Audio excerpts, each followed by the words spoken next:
All right, well, good afternoon, everybody. My name's Colin Dunn, CEO of Fend, and I'm here to speak with you today about how plumbing and cybersecurity are basically the same.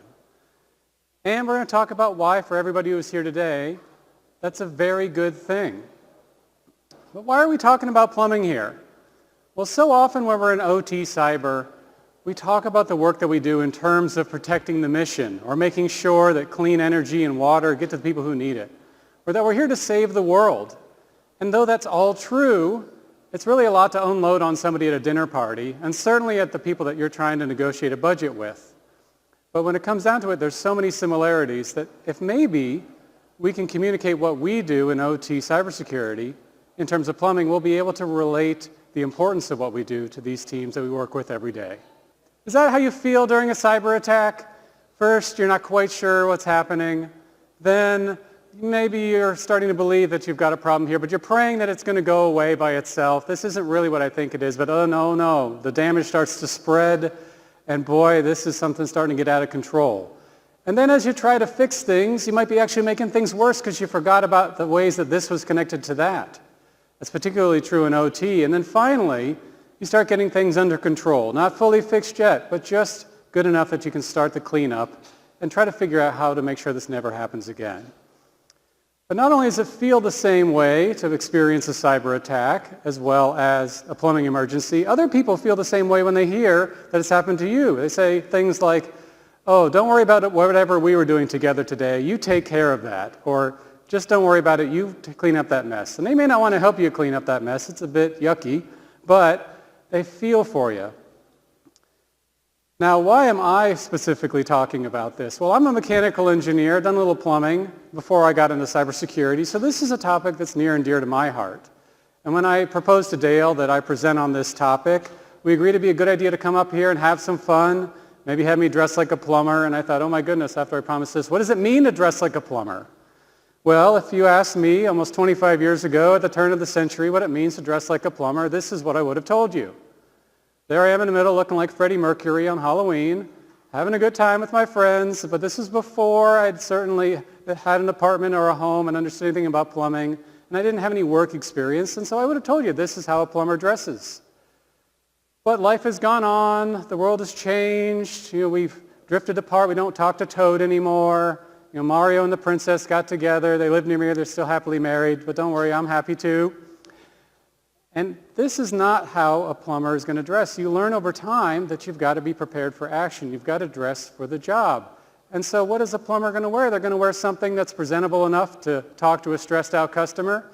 They're also going to be ready for action, ready to get dirty, and they're probably going to wear something more like this.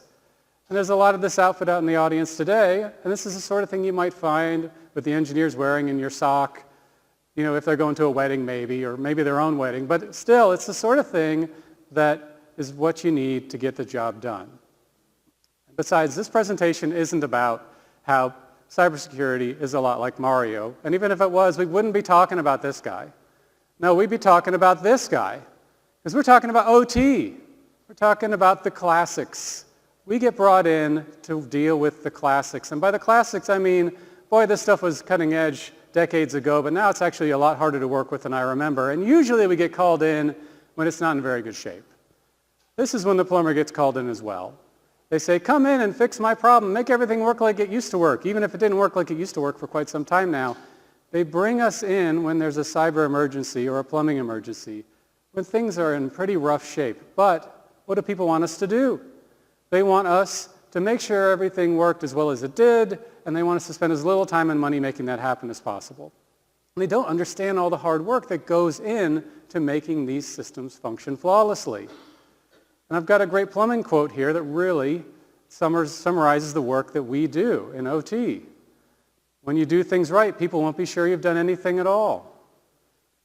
Does that feel like what the work that we do behind the scenes? People don't usually realize all the good work that we do. Dale talked about all the successes that we have in OT cybersecurity. And actually, this wasn't originally said by a plumber, and it didn't have anything to do with plumbing at all, I'll be honest. But it really, I think, captures the moment here. And what we need to do here today is to help elevate the work that we do so that people who depend on us at least recognize some of that work that we do. Because what we do in OT cyber is so often behind the scenes. If we can do our best work, and what happens to it? Just like plumbing, it gets put in the background, it gets put behind drywall. People forget that stuff's even there until something goes wrong. But it might be a very long time between you doing that work and there being an issue in the future. And when do plumbers get called in? There's only two times. It's either when you're building something new and they get it brought in, not at the very beginning, usually when the architects and everybody else has done their role and they expect the plumber to make it all work. They do it at the beginning. And then they do it what can be decades later when there's a huge problem. Feel like that in OT cybersecurity? We get called in when there's a big problem. And we're just starting to get called in at the beginning of a project. But that's part of the problem as well, is that we're not usually in the budget. OT cyber, so often it's a project. I need to do this cybersecurity upgrade next time I have a plant shutdown. And it's not in that recurring budget you see every year, like the IT department.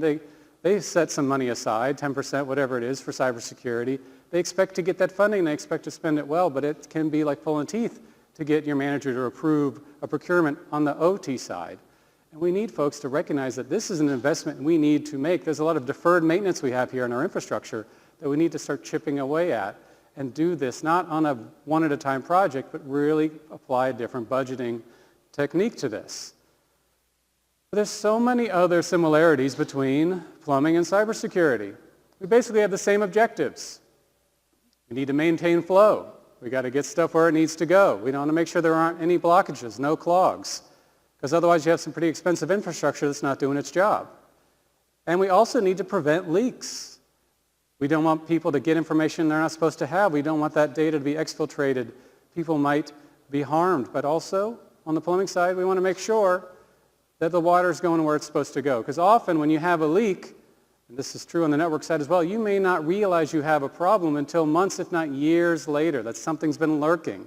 And usually by the time you find out, it's with something like this, where you'll see quite a bit more expensive damage to repair after the fact, whereas if you could have pinpointed this leak early, you might not have that problem. And another goal is that we want to make sure that the systems that we put in, that we design, that we maintain, help limit the damage. And we'll talk about some of the ways we can incorporate that into our design process in a few moments here. But between plumbing and cybersecurity, we basically have the same tools. We've got filters. You've got to make sure that as you have flow, you keep the bad stuff out. What are these called in the cybersecurity world? We have firewalls. And firewalls are great. They help make sure that stuff gets to where it's supposed to go. You keep the bad stuff out, but you got to do your maintenance. You got to make sure you change your filter. You can't leave this stuff alone. It's not going to protect you for very long if you don't stay on top of it. We've also got leak detection. You've got to make sure that, hey, if that meter's running and the water's not coming out of the toilet, it's not coming out of the sink, it's coming out of somewhere, and it's somewhere you don't want. And if you can use leak detectors to pinpoint where that problem is, you can solve that problem more cost effectively and chase out some of these gremlins in your system more quickly. And what do we have on the cyber side? We've got intrusion detection systems. We've got some great things made by people in this room to help you find a problem and get rid of it as quickly as possible before it turns into that big damage. We've got backflow preventers. Sometimes you just don't want any flow in the other direction. And you do not want any sewage getting back in your drinking water. There's no good amount of it. And so what do you do in your home? You put in a backflow preventer. You make sure that you have a physically enforced one-way flow. What is this on the cybersecurity side? These are data diodes. When you may want to get data to go in only one direction, you never want it to go the other way, and you put these in when you may have a system that's so critical, if someone were to get into that system, people's lives could be at risk. National secrets could be stolen. You have that physically enforced one-way flow that's really useful to help keep teams informed that need to get the data, but they do not need to get access back into those networks. Now, this is an interesting space here, because sometimes you see other industries take notice of certain types of technology, like the insurance industry. Took notice, looked at the data, said, hey, if you have a backflow preventer, you have a much lower chance of having an insurance payout. So now try to go get a homeowner's insurance policy without a backflow preventer. This is an interesting space to watch. And we have adapters, connecting old and new. You might be connecting copper to PVC. Again, you don't want to rip out all the stuff that's working pretty well, if not perfectly well. And you want to be able to bring older pieces of equipment, older serial networks, into a more modern architecture without tearing that stuff out. So you've got to have your adapters on hand. But then sometimes, you've got some tools that seem very familiar from one industry, and you may have worked with before, but they're not really the right tool for the job. This wrench is very useful. You might see this in construction and elsewhere. It's not the same as this wrench. And this wrench here is very well designed for what it's supposed to do. It's actually not that useful in some other fields. But having the right tool for the job, like an intrusion detection system meant for OT instead of one for IT, which might be great in its space, but might break things, might miss things on the OT side, is very important, having that right tool for the job.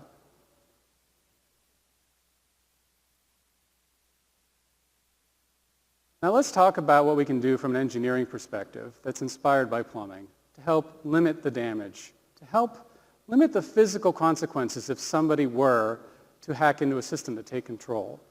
Now, in the IT world, you hook everything up together, and really the best you can do is have tools and policies to make sure that the right people have the right access, that the traffic is where it needs to go. But in the OT side, you get the chance to ask questions like, do I really need to connect these two systems? Does this need to be a one-way flow of data? Is two-way what we need? And what can we do on the physical side to limit the impact of somebody who may be getting in on the cyber side? And in a plumbing system, no matter how complex they get, you can kind of understand what's going on. You can trace those pipes. You can see where the flow is supposed to go. And on the OT cyber side, we have consequence-driven cyber-informed engineering, or CCE. You'll hear more about that this week, I'm sure. But if you take the approach of saying it is not just the job of the cybersecurity team to help limit the impact of a cyber attack, this is good engineering practice that is often overlooked when you look first to do things for convenience. If you have ever seen a washer and dryer up in the bedroom, it's near where you live, it's near where you get dressed, it's very convenient. You don't have to schlep your clothes down to the laundry room or somewhere else. It's all right there. But you know what happens when these systems fail? You get a flood, whether it's in the apartment below, whether it's your downstairs, with a much bigger repair bill than you may have been prepared for. Now what can you do? You can try to defend this all day. You can try to put in a floor drain. You've got to maintain that floor drain. You can do things that are expensive, or you can decide, and you can make a procedural decision. You can say, you know what, I'm going to put these in the basement. Because you can't flow back upstairs. You're physically limiting the impact if something goes wrong. This happened in my house. These are now in the basement. And it's the sort of thing where there's all sorts of decisions that you can make that help limit those consequences. And I take inspiration from that little 1/4-inch line that's used to fill up your toilet tank. Now, what happens when you flush the toilet? It fills the tank back up. It takes a minute, but usually you flush and you're on your way. It does its job. But once in a while, you might have to flush twice. And that's as close as I'm going to get to bodily functions here today. But it's the sort of thing where, hey, if something went wrong with this system, the amount of damage that can be done by this 1/4-inch line is so much less than a big 1-inch commercial line, for example. You can limit the damage here. It's actually a more cost-effective way of doing things. And this reminds me of a time where I met a gentleman working in a cybersecurity role at a New England water utility. And they were very good on the cybersecurity side. And they did all their hygiene, but they wanted to see what more could we do? What could we do to apply CCE to this situation? And they said, what's the worst thing that can happen if somebody took control of this network? They looked at the consequences, and they said, well, somebody could take this chemical that's in this big hopper over here and pump too much of it into the water supply. So they looked at that and they said, well, what can we do here? Well, they had to have that chemical delivered in bulk, so they weren't going to change that. But they said, well, what about this pump here? It's not on very often. And what did they wind up doing? They wound up putting in a much smaller pump, a pump that could just barely keep up with the job it needed to do. It was running most of the time. And what did that mean? Well, if somebody were to take control of that particular piece of equipment and say, hey, I'm going to run this dangerous chemical all the time, it would never be enough to actually hurt anybody. And so they changed the physical system to be basically immune to somebody who may have gotten in from a cybersecurity perspective. This is good engineering design. This is the sorts of things where you don't need to have just your cyber engineering team involved. Everybody at the plant floor and at the factory who knows how these systems work can help out. It's also good plumbing when it comes down to it, making sure that we're limiting that damage. Well, let's talk for a moment about plumbing codes. You think about plumbing codes a lot, don't you? Why do we have plumbing codes? We have plumbing codes because people died. Back in the 1800s, people were moving into cities, populations were getting more dense. We were bringing people together in close proximity and they needed water and they needed waste to be removed. But population growth was really outpacing the technology to help keep everybody safe. So we realized that, hey, the water is the problem. We're having backups, we're having all sorts of issues here. So then we got plumbing codes, right? No, it took almost 100 years in some cases to go from recognizing the problem to making it such that you cannot build a building unless the system is to code. So what happened in the many years in between? Well, certainly there was a mix of folks trying to promote the importance of this discipline here of doing good plumbing. We have a poster here from 1906 from American Standard, "The plumber protects the health of the nation." That feels like what we do, doesn't it? But they also, for many decades, had groups of professionals getting together, sharing best practices, trying to figure out how can we limit the damage, how can we do things better. On the OT cybersecurity side, that's everybody who's here today. These are those groups. We're in that phase here where we're trying to figure out the best way of doing things. And if this one day turns into a set of building codes, or if you need professional engineers to stamp a drawing before you build an OT system, we don't know where the future lies. But beyond best practices and standards to real code, these are the people that you're sitting with that are going to be the ones that decide that future. And it's an important thing that we're doing this together. It's also important that we don't take 100 years to get the job done because the threats are moving more quickly and the scale at which somebody could do real harm is so much more in the work that we do than the worst of plumbing emergencies. But be proud that you're part of this today. And then finally, I'll leave you with another set of things where plumbing and cybersecurity are basically the same. Both of these are growing opportunities. They're messy, and they're local. Plumbing is growing. Why? We have more people. We're building more buildings. And the ones that we have aren't getting any younger. We're going to have more of those emergency calls. There's going to be plenty of business for the plumber of the future. How does that relate to the OT side? Again, we're bringing more stuff online. We have fewer maintenance people. We need to get the data into the hands of people that need it so they know where they need to be. And we're doing this for systems that are also not getting any younger. And as we try to get more life out of that OT infrastructure, but to bring it into the cloud, into other environments, we're going to need more people in OT cybersecurity.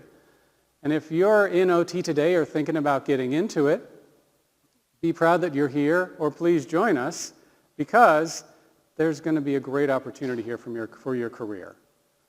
It's also work that is messy. Plumbing is messy. I think we can probably all agree on that without going into too much depth. But it's the sort of thing where on the OT side as well, it gets messy. And that means it can be very rewarding. No two systems, even if it's in the same organization with the same systems, no two of those systems are exactly alike. That means you've got to get in there. You've got to get dirty. You've got to work with the teams that know what these systems are supposed to do at the plant, at the utility, whatever it is.